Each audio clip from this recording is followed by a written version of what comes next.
WHGE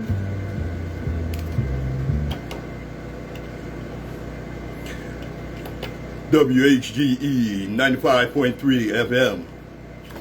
Coming up, the Open Eye.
Those of us that indulge in or commit intellectual violence don't do so for the pleasure of mental masturbation or ego digging.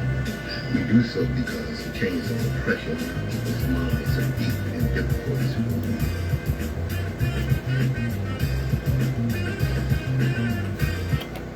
Good morning, my children of the sun. Welcome to the Open Eye on WHGE 95.3 FM. I'm your host, Third Eye Optometrist, Patrice Gibbs, here to get your eye open. And as we always start, every generation has its purpose. Ours is to reveal the truth and reverse the brainwashing. And with what's going on out here now, we need a whole lot of reversing on that brainwashing. That's for damn sure. All right. Hey, you ever ask somebody, hey, how you doing? Oh, I'm doing okay. Things could be better. With all that sadness and negativity and what have you. Let me tell you something. You're doing a lot better than you think you are. And give you 10 signs you're doing well in life. You have a roof over your head. Okay? A lot of people out here homeless. You ate today. You have a good heart. You know how to treat people. You wish good for others. That's all part of that. You have clean water.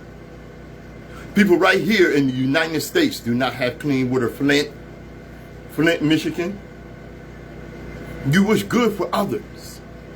You're not one of those people walking around with all this jealousy and hoping people fail and what have you. Someone cares for you. You run into people all the time that give a damn. You can forgive others. Let me tell you something. That's one that's hard for me because it depends on what the hell you did, whether or not you get forgiven. You have clothes to wear. You smile sometime in your day. Things are looking up. You're breathing. You're here. Be thankful for the little things. Say yes to positivity. All right. Let's have a little PSA here. All right. Today, right here in 9th and Pine, right in front of the radio station, from 1 to 6 p.m. is the East Side Pride 9th Street Bazaar.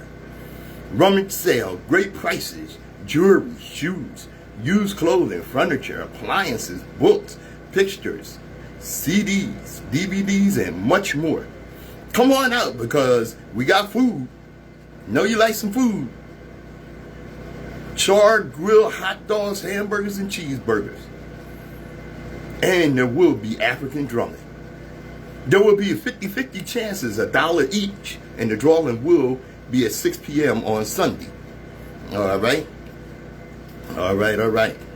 So let me get my disclaimer out the way. Hold up. Here we go. Where we at? Give me a second, y'all. I'm with you. Where we at?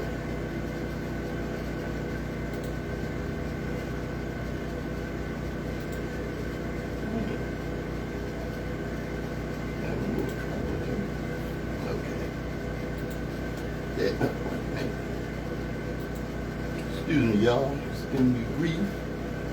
Okay, there it is.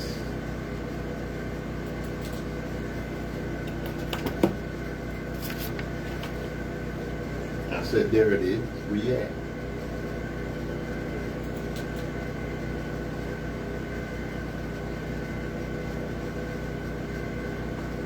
Right here, we're acting up with that. What's going on?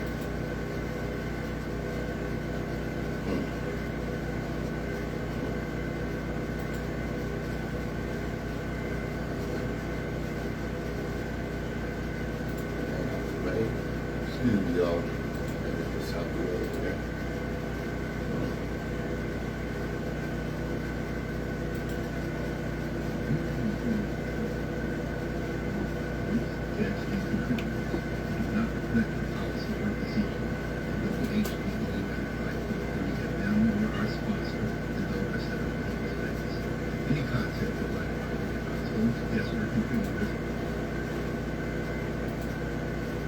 What the hell?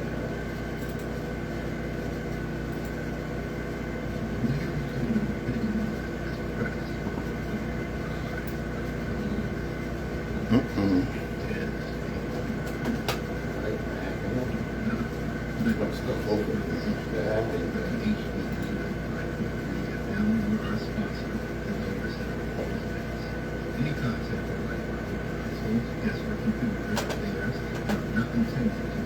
Hey, Sherry, Steve, I see y'all. Let me get straight here. That's not it. Wrong with it.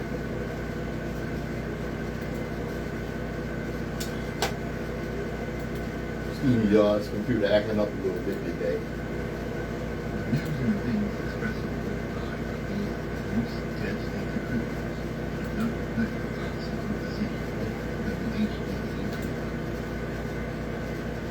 There. What's going on?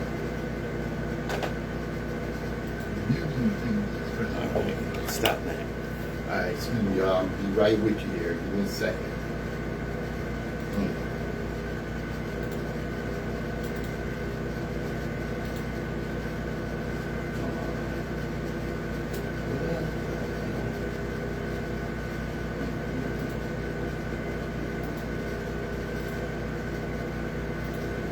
Grief.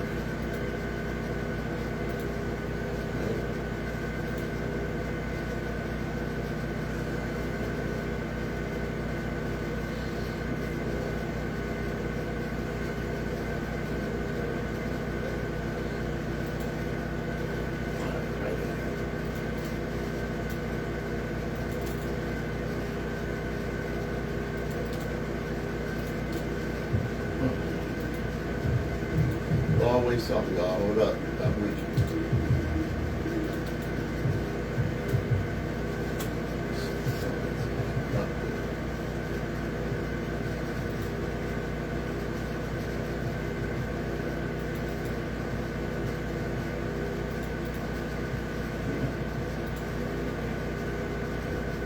What's going on?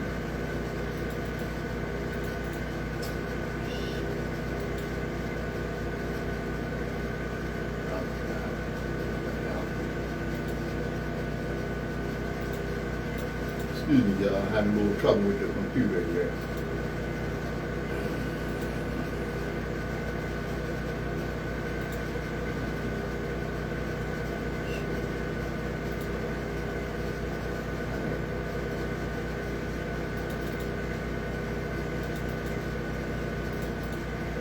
Folders. Come on.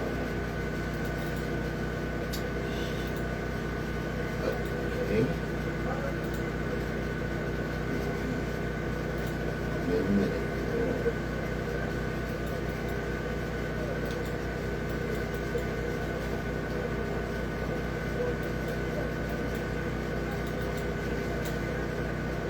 Okay, we're gonna have to just move on. Let's see.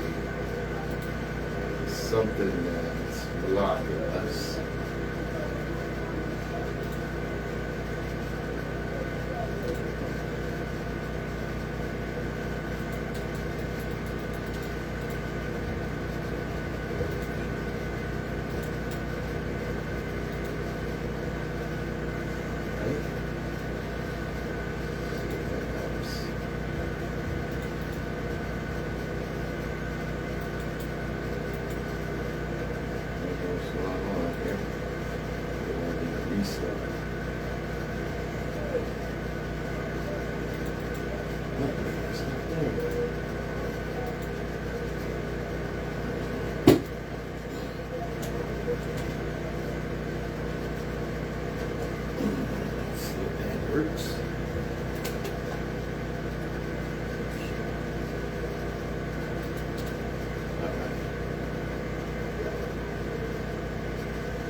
All right, we're gonna move along here.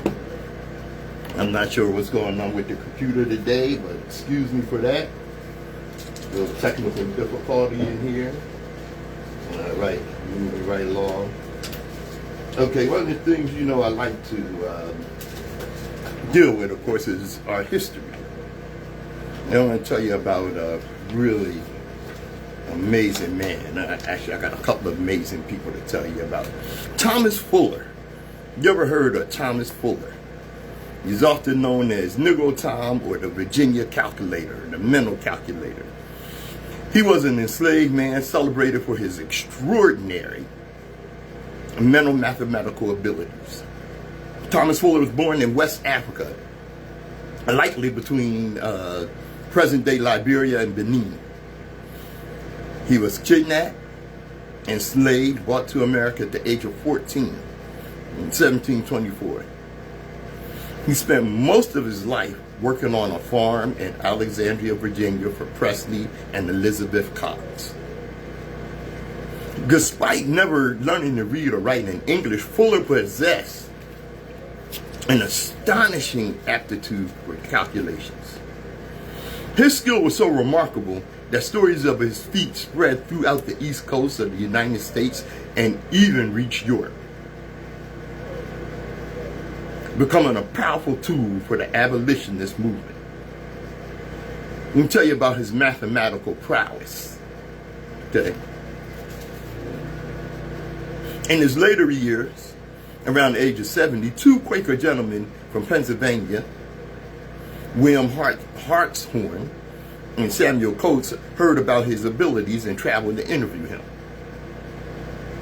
They posed several complex problems, including how many seconds are in a year and a half.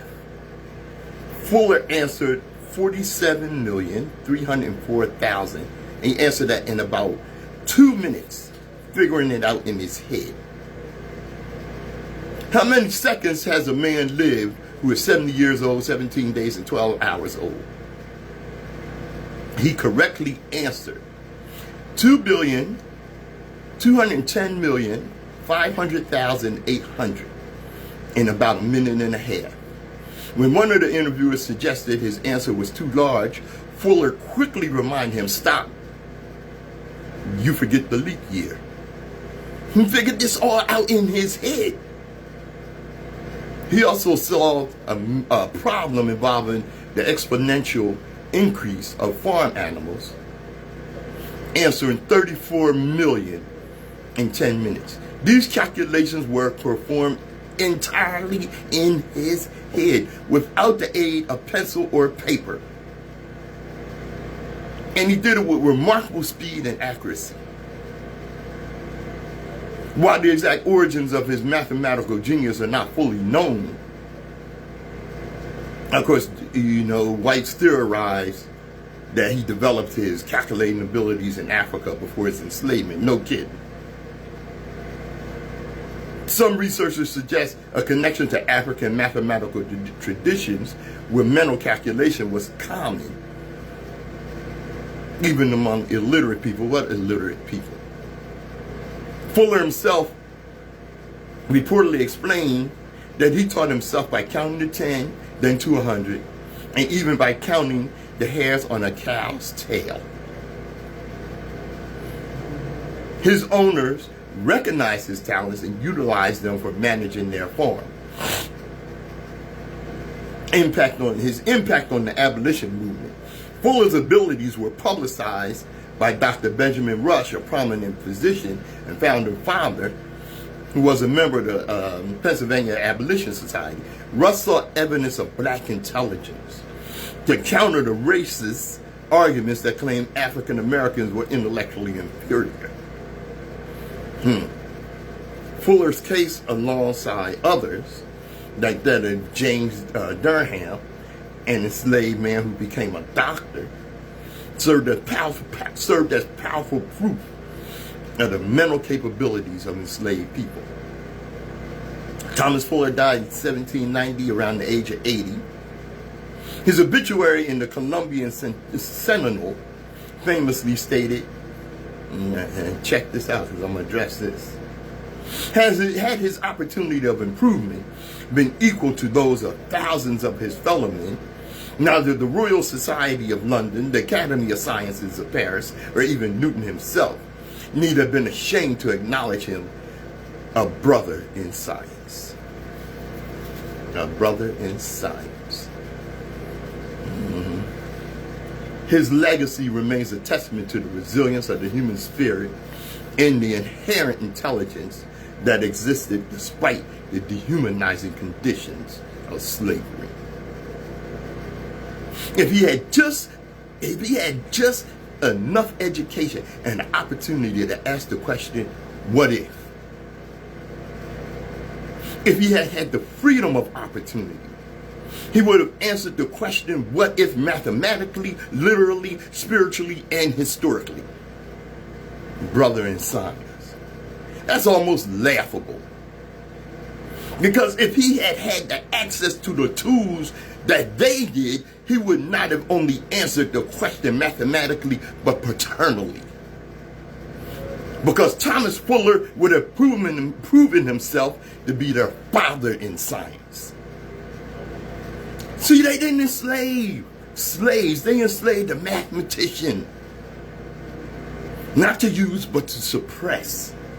Because the math Thomas Fuller calculated in his head is the order of the world. And they dare not allow him to write that down. It's the Open Eye on WHGE 95.3 FM. No, not that one. Up. Let's see what we got here. All right.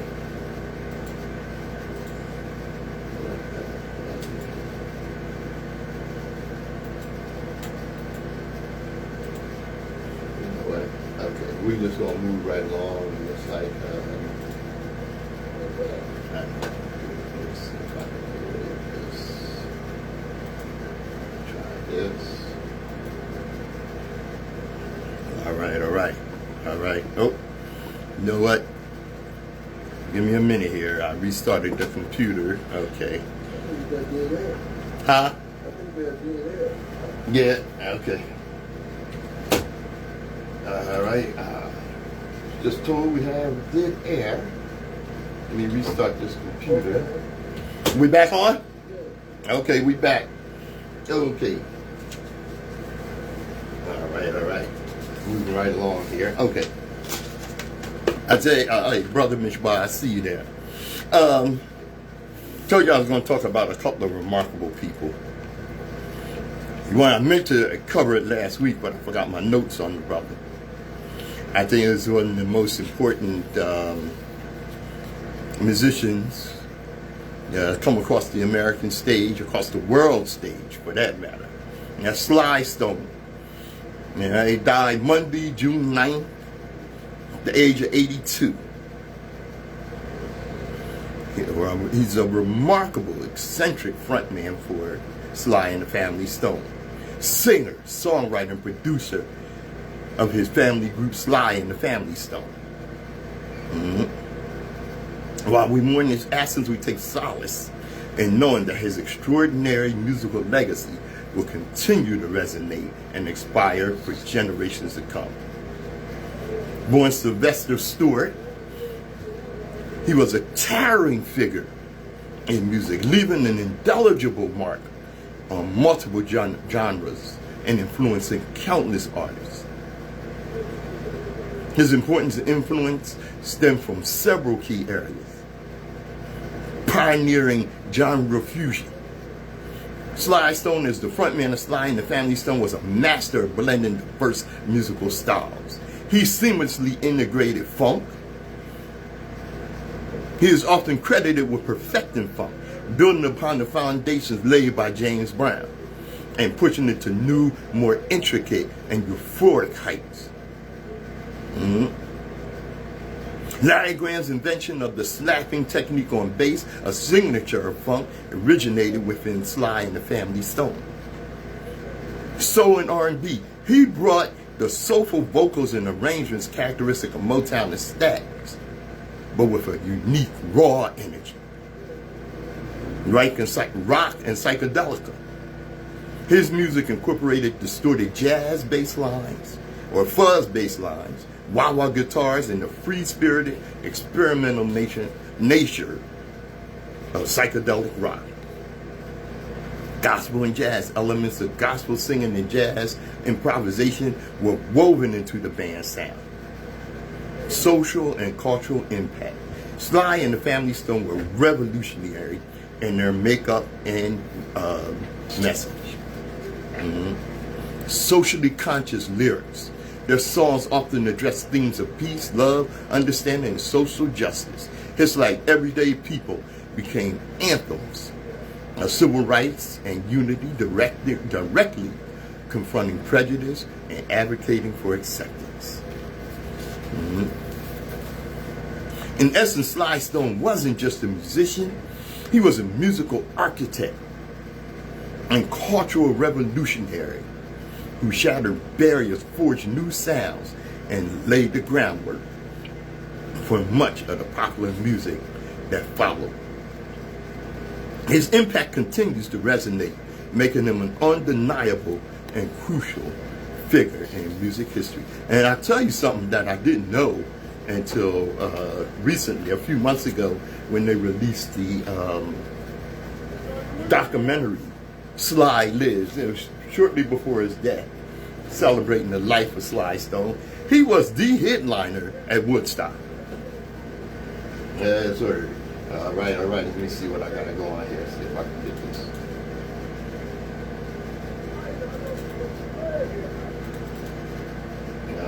Don't look like that. Righty. Yeah, so we're having a little problem with the computer here. Give me a second. Alright.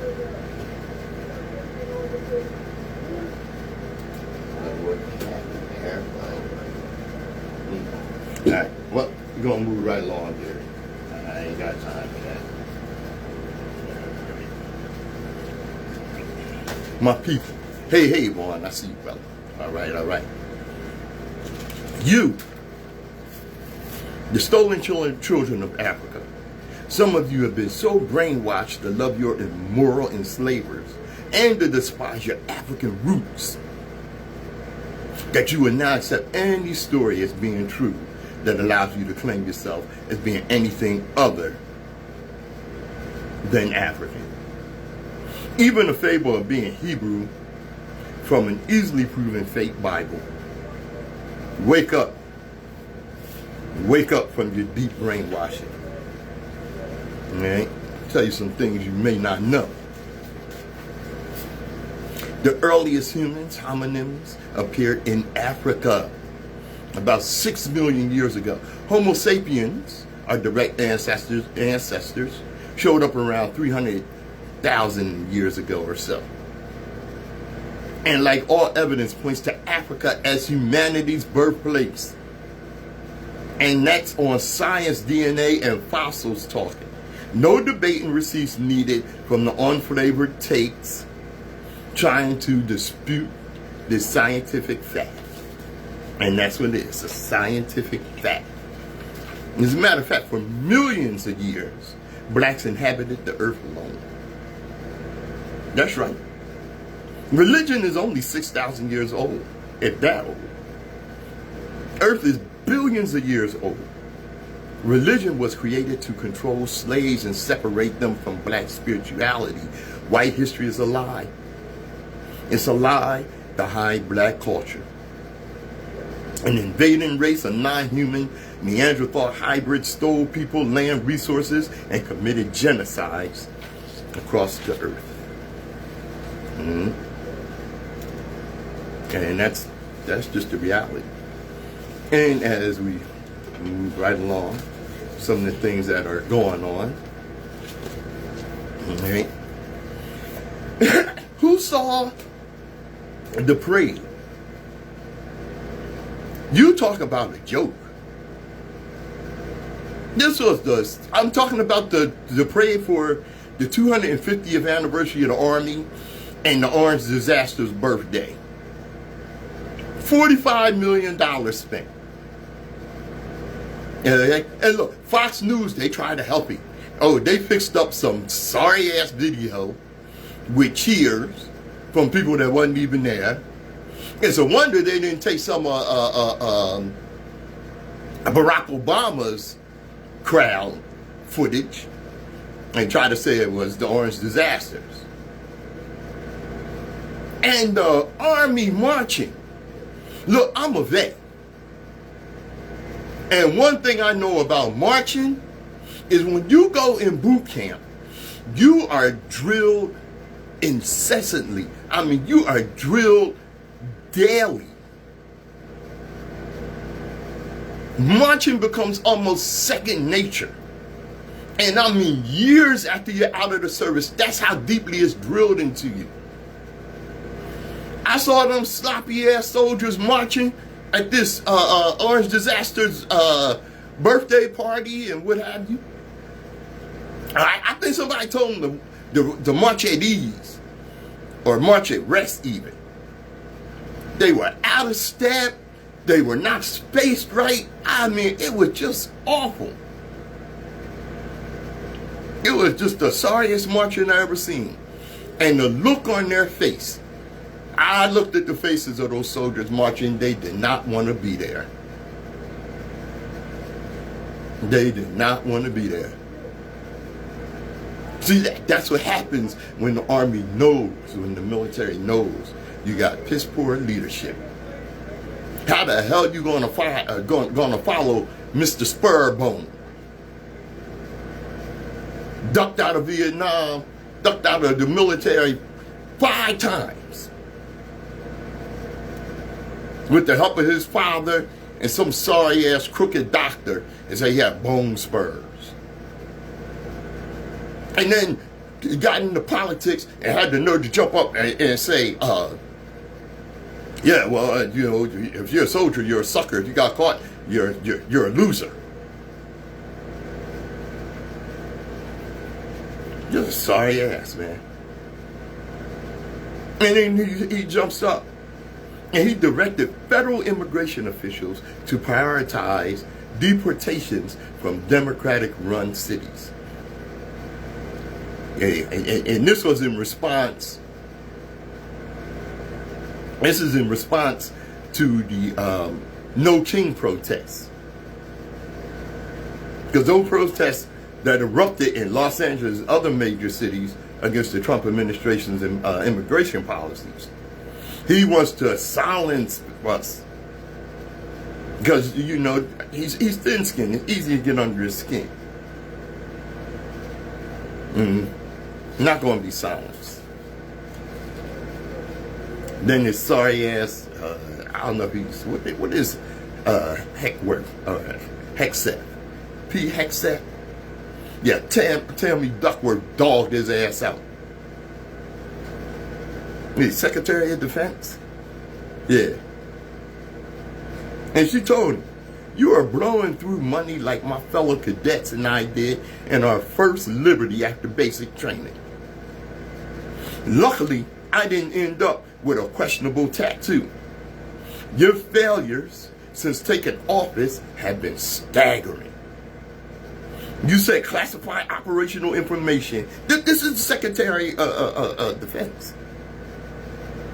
Sent classified operational information over signal the chest thump to your wife, who has no security clearance, risking service members' lives.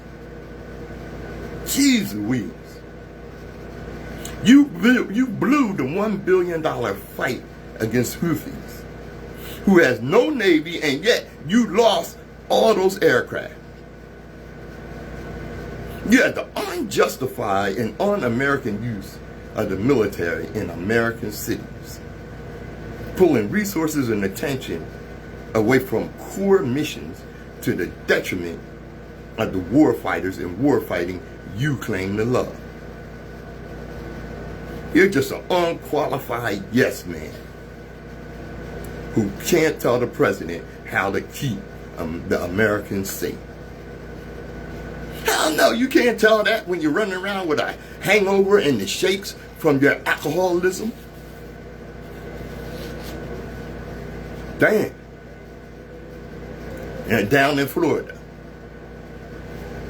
Ron DeSantis. Remember I told you what he wanted to do? See, this is why he's so in favor of these deportations. There's a reason for that. That's how you want to overturn child labor laws.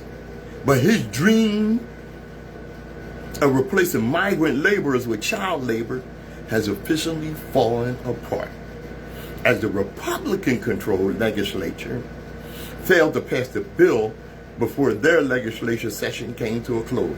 The bill was written by DeSantis' own staff, but it was met with severe resistance in the Republican-controlled State House. Fortunately, that bill is dead. Florida is likely going to start really feeling the impact of their own immigration crackdown. Yeah. And you know what?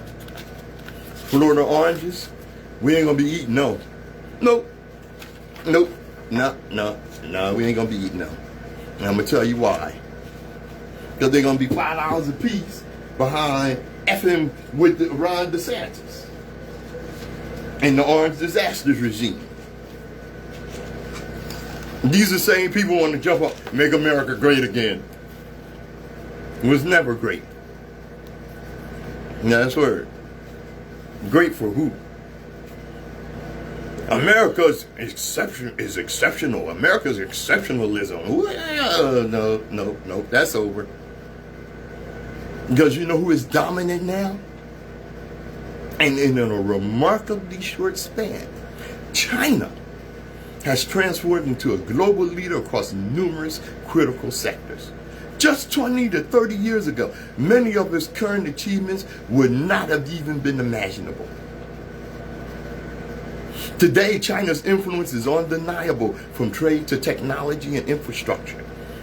Economically, China stands as the world's largest trading nation, engaging with more countries than any other.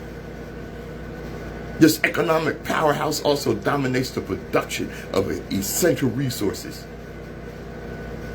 holding the #1 position in steel and rare earth minerals, and leading in the output of most elements on the periodic table. China's infrastructure is equally impressive. It boasts the world's most extensive high-speed rail network, with over 30,000 miles of track. Its commitment to energy is evident in its #1 ranking for electricity generation, a feat achieved through significant investment in solar, wind, and hydropower. The Three Gorges Dam, the world's largest superpower station, is a testament to this. And China is also building more nuclear power facilities than any other nation. Excuse me. And they don't put up with their corporations continuously polluting. Here, all you got to do is bribe, the Environmental Commission or whatever, the EPA, the Environmental Protection Agency. That's all you got to do is bribe them. You can pollute anything you want. Over there, they ain't playing that. Oh, you do that stuff you want to, China will off your ass for it. Didn't we tell you not to pollute? I saw a brother on TikTok say that. Yeah. China's emphasis on education and research is also yielding significant results, as it produces the most STEM graduates and scientific papers globally. Militarily, and listen up, China commands the world's largest navy and possesses unparalleled shipbuilding capabilities, with an astonishing 200 times the shipbuilding capacity of the United States. Finally, China's urbanization and efficiency are remarkable. He has over 100 cities with populations exceeding 1 million. It leads the world in the number of skyscrapers, and it has the most cities equipped with 5G technology. The country's efficiency in construction is legendary, exemplified by building a 57-story skyscraper in just 19 days and a train station in 9 hours. Considering these rapid and extensive advancements, it's clear that China's global standing is far greater than many might realize. The sheer scale of its development is in such a short period is truly astounding. Meanwhile, you got the MAGA crowd doing everything they can to turn back the clock. Yeah, so they're doing all they can to turn back the clock. Yeah, but got my thing open. Let's see if it's working. All right. We might take a little quick musical break here if that comes on. And I think it did. Let's see. All right. All right.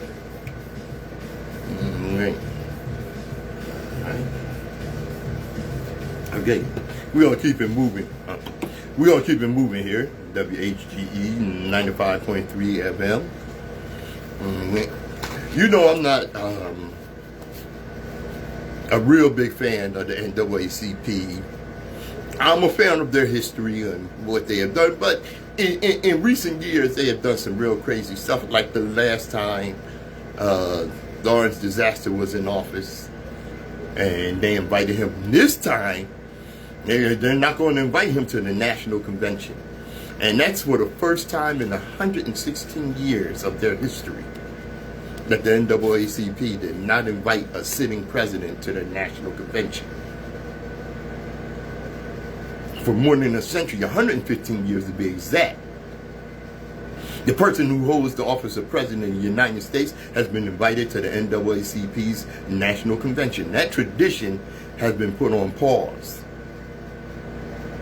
as the Orange Disaster has been disinvited to the proverbial cookout, due largely to his second administration's aversion to all things related to black people and civil rights. According to the Associated Press, NAACP President Derek Johnson announced during a press conference Monday that Trump won't be in attendance at the convention, which will take place next month in Charlotte, North Carolina. This has nothing to do with political party. Our mission is to advance civil rights, and the current president has made it clear that his mission excuse me, is to eliminate civil rights.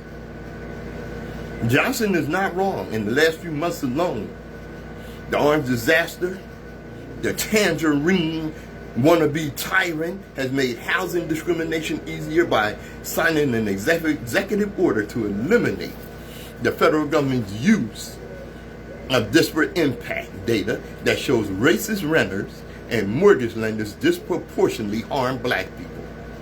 He signed a similar order discouraging school administrators from using disparate impact data to address racial disparities in disciplinary actions taken against students, labeling it a DEI practice.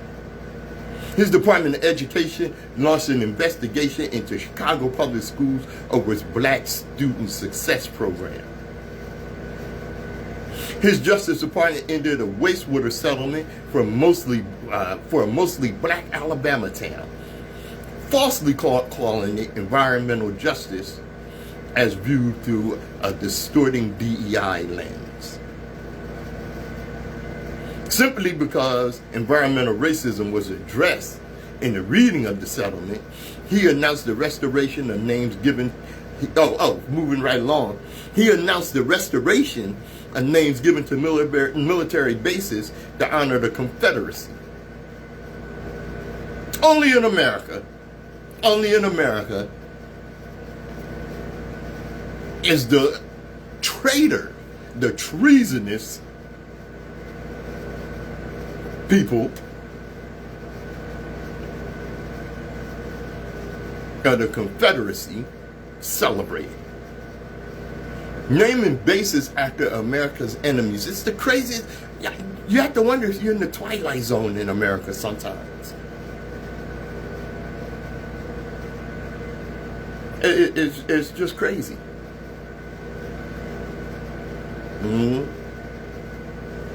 From Trump's propaganda-laced war against DEI to the January 6th instigators' hypocritical hate for Black Lives Matter, Darn's disaster made it abundantly clear that he's not interested in fighting systemic racism on behalf of anyone but white people who do not experience systemic racism. Going around talking about they're oppressed. See, when you're a mediocre racist who depends on racism to get ahead, equality seems like oppression. WHGE 95.3 FM, the Open Eye.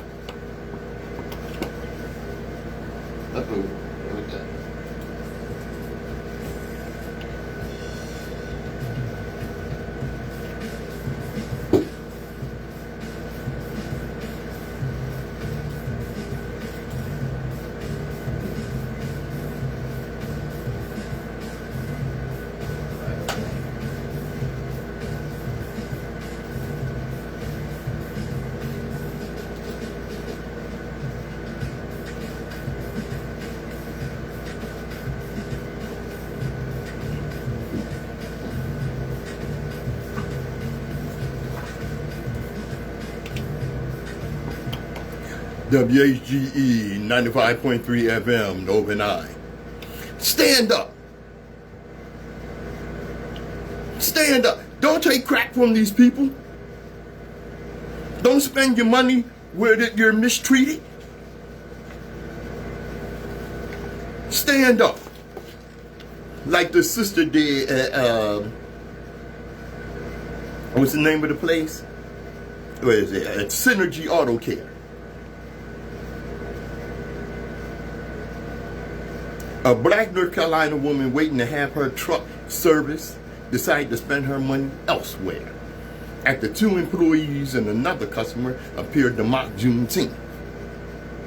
The woman, the only black person in Synergy Auto Care in Wilson, North Carolina at the time, told an employee to give me my effing truck. Pull my truck around, please. Pull my truck around and give me my truck. I don't want nothing done from here. Please go get my truck, thank you. She then promptly turned and left the store. The woman was triggered by a conversation between a customer and an employee. The customer had asked why banks were closed Thursday. The employee responded, Juneteenth, a new holiday they started up a few years ago. The customer replied with a sarcastic tone of okie dokie. Another Synergy employee standing at the corner joined in laughing. I know, right? After the black woman left, one of the employees admitted he didn't know what Juneteenth was. Something about reparations or something, he said. Juneteenth, which became a federal holiday in 2021, commemorates the day Union General George Granger arrived in Galveston, Texas, and announced that enslaved people in Texas were free, enforcing the Emancipation Proclamation issued by Lincoln in 1863, only though it applied to Confederate states, which Texas was. Slavery wasn't formally and fully abolished across the United States until the 13th Amendment was ratified on December 6, 1865.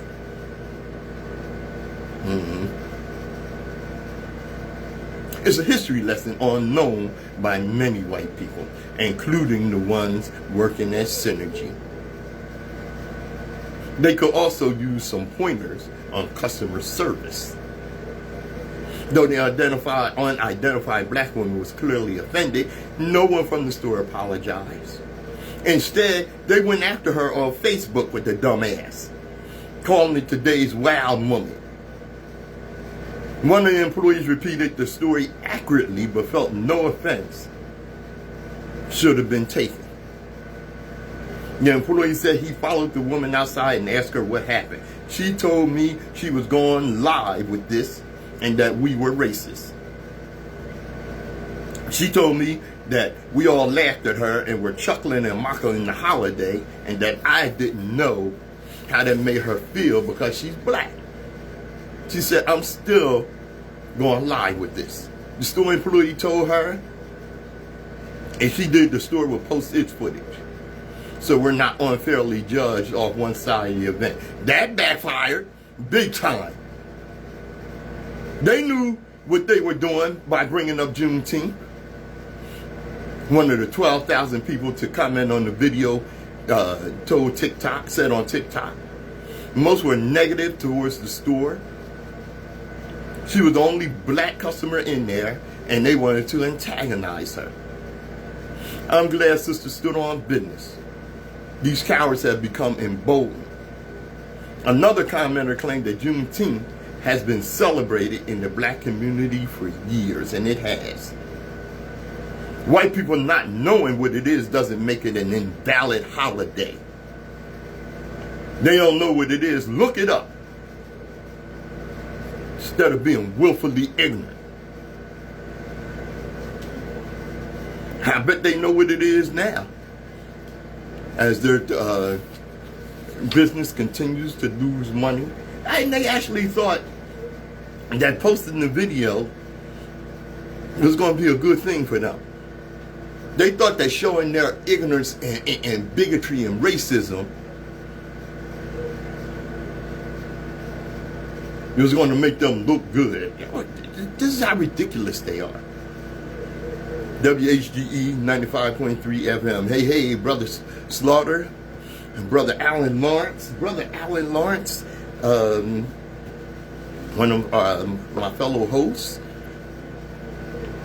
will be on today at 5 with Reviewing the Week with Alan Lawrence. Tune in. You'll learn what's going on. All right? Now, you have to wonder how they get caught up in this. Well, I didn't bring one. I guess I didn't. Sorry. Wait a minute. Yeah, in a second here.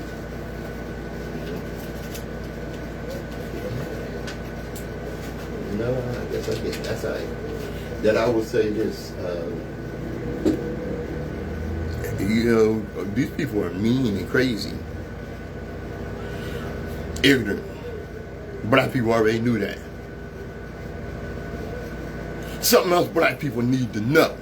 I saw a brother, he had a business, and he said he hired a Mexican dude. Yeah, he's a good worker, and this, that, and the other. And of course, he was a brother from, I think he's from Nigeria. He had hired a lot of black people here in his business, out in California, I believe. He said one day the Mexican employee came to him with complaints about the black employees. They were lazy, they weren't smart, they weren't trying to learn the job, and that he should get rid of them because he could help him find some really good workers who would be all Mexican. Yeah. He quickly ran him up out of there. So much for the black-brown coalition. See, because what happened with the brown coalition, because you're between black and white, okay, you think you have some proximity and acceptance. It's just not so. Now you're crying the blues because you effed around and found out after you voted for the orange disaster. We effed around and found out as black people where we really stand with you. That's why I refuse that lumping us all in with people of color crap. Because every people of color that comes to this country look down on black people. Then you have to wonder how we got here. Well, you know, the white church has a lot to do with it. What? Yeah. Let me tell you about the white church and white supremacy. And I got this from a white woman on TikTok. White churches haven't just been supported by white supremacy. They often serve as its headquarters. This may be an uncomfortable truth, but it's one we must confront. For generations, white people have been taught that oppression is godly and that power is theirs by divine right. After the civil rights movement, powerful white men saw their dominance threatened. Yeah. Black Americans were winning court cases. Poor people were organizing. Women were demanding rights. The very foundations of white male dominance were cracking. So they sought a tool that no one would question. In 1979, Jerry Falwell founded the Moral Majority. Y'all remember that? Claiming its purpose was to champion family values. This was a facade. The true catalyst was the IRS's decision to revoke tax exemption for private Christian schools that practice racial discrimination, racial segregation. These schools, like Falwell's Lynchburg Christian Academy, were explicitly created to avoid integration. The Moral Majority's platform became centered on abortion, though this wasn't the original intent. They test drove various topics to see which would resonate most with their target audience, white Christian Americans. This movement was ultimately about maintaining the right to discriminate while still enjoying government benefits. Paul Weyrich, a conservative political strategist, partnered with Falwell to build his political base. Weyrich himself admitted that abortion didn't genuinely motivate white evangelicals until it became politically useful. Their true grievance was losing control over who could attend their schools, enter their churches, and live in their neighborhoods. Once they realized that abortion could effectively mask their racial panic, they made it their headline issue. They built a movement that transformed pulpits into propaganda platforms and Sunday services into political strategy sessions.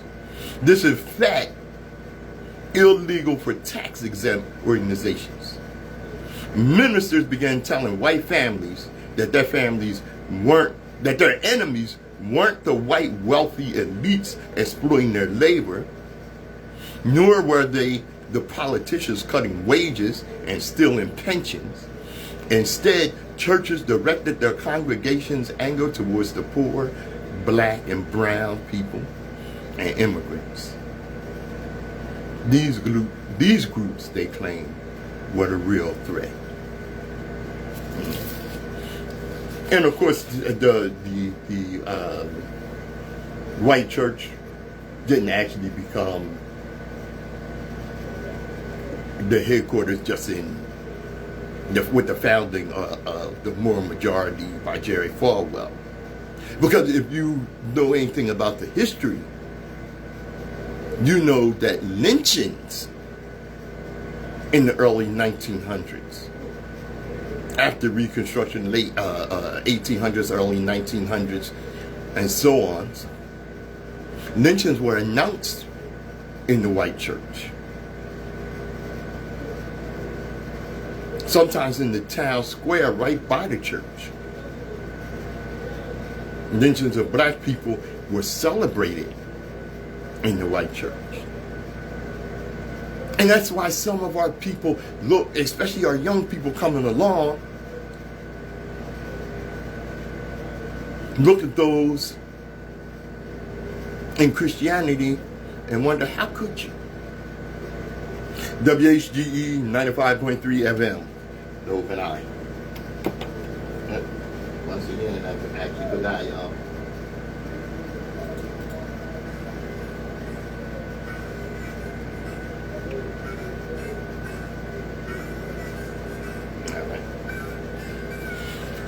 Okay, we're coming around to the close here. Let's see. All right, moving right along. Excuse me, moving right along. We're gonna closing out shortly here. Okay. All right. I got this from Queen Nephew. She's a sister on TikTok, very popular and rightfully so. She brings a lot of knowledge to the table, a lot of courage in her words. And she related this. Let me break it down for you because I kind of refined it a little bit. Many of us have asked a profound question. Why do black people who embody a deep connection to God's love experience such relentless persecution? Why are we the ones stolen, enslaved, silenced, surveyed, gentrified, imitated, erased, imprisoned, and blamed for systems we didn't build? She asked ChatGPT, and ChatGPT offered 5 powerful reasons, and they resonate deeply. The first reason is because we are that powerful, whether you know it or not. If you are the blueprint, if your spirit is unbreakable, your culture unstoppable, your melanin magical, and your soul radiates fierce resilience, you are inherently a threat. Oppression isn't proof of weakness. Oppression isn't proof of weakness. It's the world's violent reaction to your very existence. You serve as a mirror and a memory, reminding the system of everything it had to destroy just to feel powerful itself. And the second reason, because of colonialism's severance. Colonialism sought to sever our connection to our inherent power. Black communities across the diaspora didn't just lose land, we lost language, spiritual systems, and crucial ties that protected and empowered us. They didn't just assassinate our leaders, they branded our divinity as dangerous. They knew that if we ever remembered who we truly are, it would be game over for the oppressive structures. Reason 3, because love doesn't always look like comfort. This truth can be difficult to accept. You can be chosen and still challenged. You can be sacred and still be sacrificed. Consider figures like Jesus and any freedom fighter. Being close to divine love doesn't come with a guarantee of comfort. It comes with the profound responsibility to demonstrate what love looks like under fire. We create beauty in the midst of war. Build families in ruins, sing spirituals while chained, and still find joy and dance. This is an unfakeable power, ancestral, holy, and yes, sometimes it hurts like hell. Reason 4, because protection isn't always prevention. Have you ever wondered why we're still here after all the systemic violence and overwhelming odds? Black's existence itself is a miracle. Our survival is our protest. Our joy is our resistance. And our resilience is our armor. Protection didn't always manifest as physical shields. Sometimes it arrived as strategic wisdom, a coded gospel song, a whispered route to freedom, an ancestor sending a dream, a mother's fervent prayer. Don't mistake the struggle for abandonment.